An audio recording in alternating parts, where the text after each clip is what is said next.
Yemen's Houthis are entering the Iran war.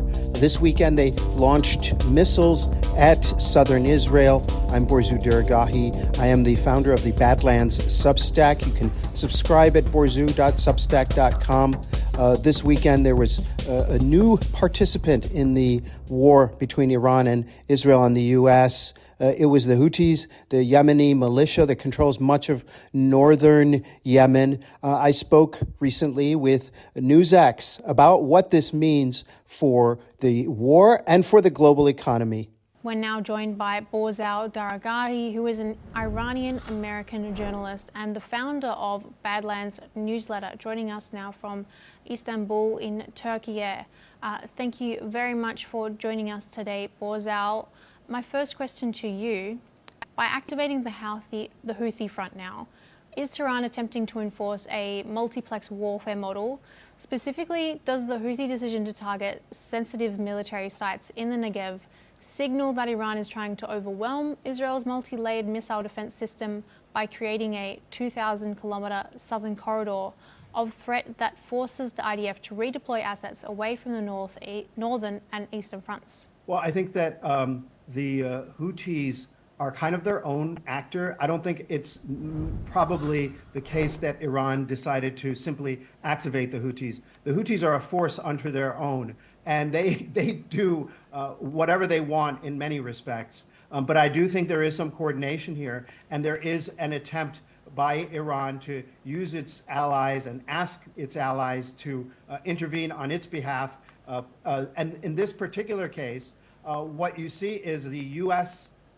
Amassing forces against Iran for a possible ground invasion of perhaps some islands or perhaps parts of Iran's oil-rich southwest. And in this respect, Iran may have said, hey, can you do this sort of thing to attack Israel, activate some of its assets and missiles, threaten to get more deeply involved as a way of throwing the U.S. off guard, as a way of throwing Israel off guard. The real threat by the Houthis is not launching a few missiles at Israel, which can be easily knocked down. The real threat is closing the Bab al-Mandeb, as you mentioned, which not only cuts off oil, but cuts off all shipments of all goods through the Suez Canal, effectively forcing ships to make the long, arduous route through the southern tip of Africa if they want to get from the eastern to the western hemisphere.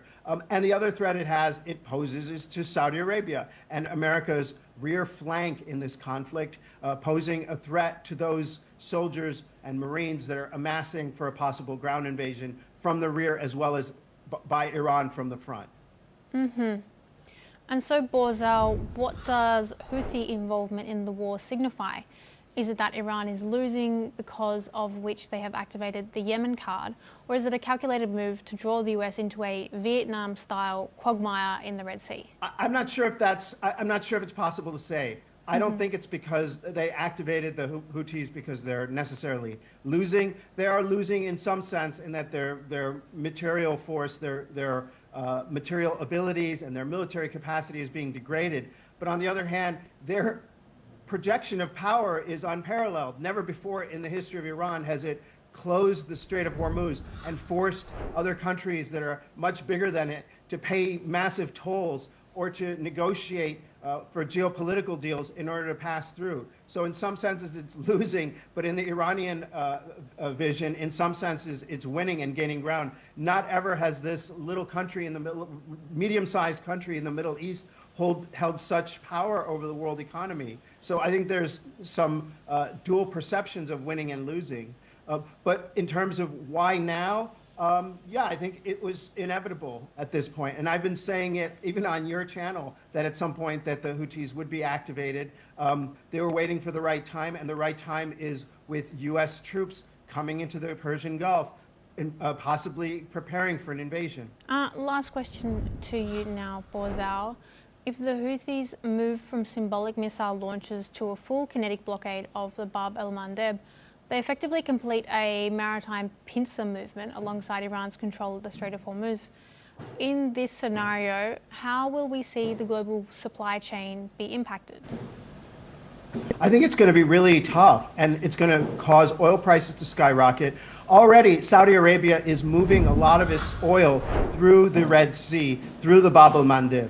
So that has been able to alleviate some of the pressure on global markets. The problem is that the supply chains that you mentioned worldwide have become so tight.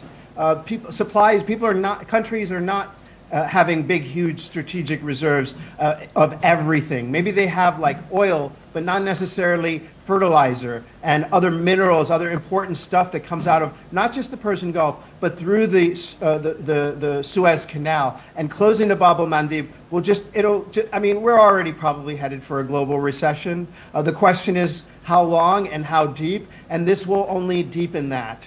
Because we're already headed to some kind of economic aftershocks globally because of what is happening in the Middle East. Thank you for tuning in to the Badlands podcast. I'm Borzu Daragahi. Please subscribe at borzu.substack.com. That's BORZOU.